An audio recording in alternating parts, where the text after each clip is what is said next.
যা যা যা যা এ কি হলো। হ্যালো এভরিওয়ান, আবারও একটা নতুন ব্লগে সবাইকে ওয়েলকাম। আজকে তোমাদের সঙ্গে শেয়ার করব কালী পুজোর পরের দিনকার ব্লগ। তো কালী পুজোর দিন সুন্দর করে সাজুগুজু করে একটুখানি ঘুরতে চলে গেছিলাম।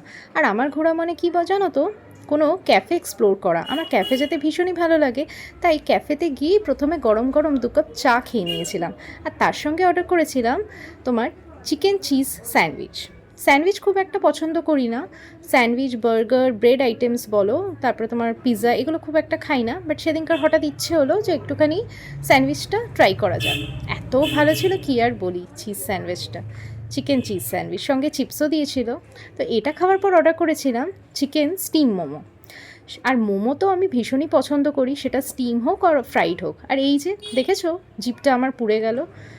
কী আর করা যাবে, গরম খাবার দেখে একটু ওয়েট করে তো মানুষ খায় না। আমার তো আবার তর্স হয়েছিল না যে কতক্ষণে মোমোটাকে টুপ করে মুখে দিয়ে খাবো।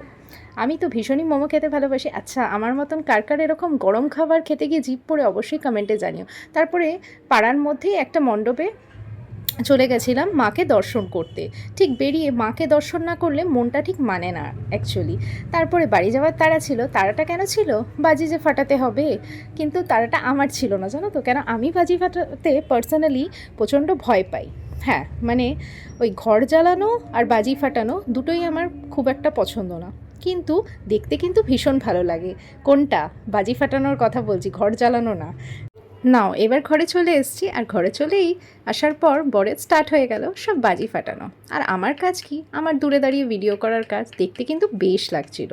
তবে আমি তো বললামই, আমি একটুখানি দেখতে ভালোবাসি, বাট জ্বালাতে কিছুই পছন্দ করি না। তারপরে কালী পুজো বলে কথা, একটু না জ্বালালে হয়? তাহলে কালী পুজো ভাইবস মনে হয় না। তো একটু ফুলঝুরি আর রং মশাল জ্বালি না। সো ভিডিওটা ভালো লাগলে অবশ্যই লাইক, শেয়ার, সাবস্ক্রাইব করে পাশে